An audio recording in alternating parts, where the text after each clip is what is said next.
So as a summary of our findings, Costco Wholesale Corporation is a consumer durable and non-durable retailer facing a number of external threats with the increasing prominence of e-commerce and disruption within the retail space. The company is one of the best positioned legacy retailers with three sources of sustained competitive advantage. Number one, a nationwide retail footprint. Number two, a membership base of 51.6 million paying cardholders. And number three, consistently high free cash flow. Costco is currently employing a business-level strategy of cost leadership, whereby the company creates a flywheel in which it leverages its membership base to maintain low prices and high inventory turnover to generate high free cash flow and allow for expansion through capital expenditure. Amazon Prime, with over 100 million members and a highly differentiated product, is the company's greatest threat.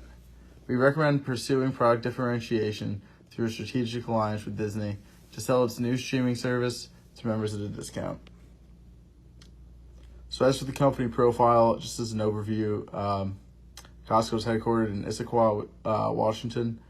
The IPO date was in 1982, so about 36 years ago. Retail space is in consumer durables and non-durables. From a financial perspective, their market cap is $107 billion. Their revenue in fiscal year 2018 was $147 billion, and their operating margin last year was 3.2%. From an operational perspective, they have 245,000 employees and 533 retail locations. I'm going to talk to you guys a bit about the general environment that Costco deals in and how it affects their operations going forward. Technology has completely changed how retailers interact with customers. For starters, the internet allows retailers to reach customers quicker and easily scale how many customers they gather. Following that point, customers value price transparency a lot more. It has become a necessity for firms that follow an omni-channel strategy to have full transparency. Company culture is extremely important nowadays as well. With the rise of social media, it is changing how consumers interact with retail brands. Consumers look more for companies with a digital presence than ever before. Retailers have noticed this shift and are aligning themselves with social causes and political views. A lot of these shifts have occurred due to the demographics changing, and the millennials are taking charge of that. Millennials are shifting from rural to urban areas more, and companies are taking note of this and see the increased opportunity they have to capitalize on these shifts to Costco.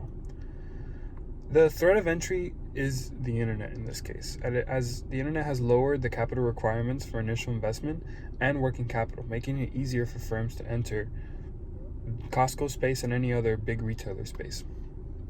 There is a threat of rivalry, namely by Amazon, as we will speak about later, but there is a much larger growth in e-commerce than brick and mortar growth, and this is something that companies need to get ahead of if they want to keep on having a sustainable competitive advantage.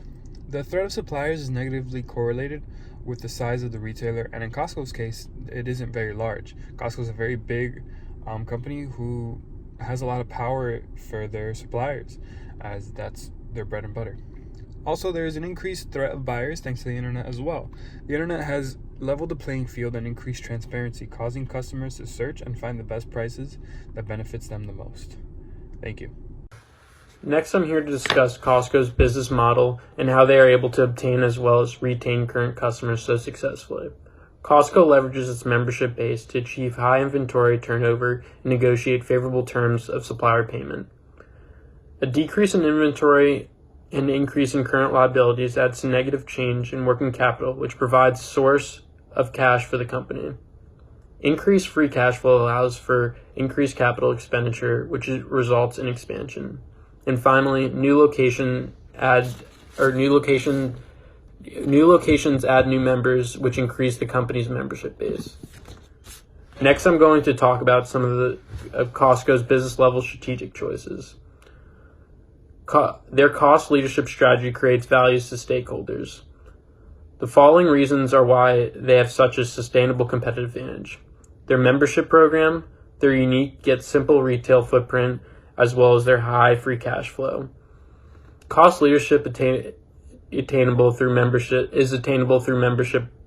business model. Their low immutability, their high customer loyalty, and a 90% renewal rate on their membership program. Drawing to a close, we'd like to look at the strategy recommendation that we have as a whole. that Costco could then hopefully implement and move forward with.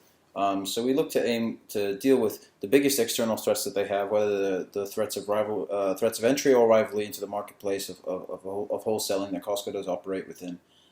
We do believe that they should pursue a greater online presence, similar to that of Amazon, so that this way they can help increase their e-commerce model, and then this way also hopefully to increase revenues. We also look to increase product diversification through strategic alliance with Disney in order to improve our products, and that in that product diversification there will also be more benefits and costs that we still need to be mindful of at the same time. And then we would also like to tie stock-based compensation to cut costs. And if we were able to reduce costs in this way, it would also be a more beneficial outcome for Costco. And then we looked for the strategy implementation of our recommendations. So we do look to distribute commission from Alliance to employees who sign up new members as a form of incentive, and a 20% commission to employees from synergies of the deal. We then hope to think that it aligns with Costco's general policy of an employee-centric environment where it's a collaborative and friendly, active environment where others can brainstorm with one another. And then also to continue to be successful as a cost leadership, to continue to be a leader to continue to be successful as a cost leader in implementing this strategy, where they can continue to keep their costs low and also help in somehow shape or form also increase their strategy and also help promote the brand's value. This an additional stock-based compensation would also like to add to the bottom line and motivate executives. And this is how we feel that our strategy, our corporate strategy, and really the implementation of it can help increase and add value to Costco Wholesale as a general brand.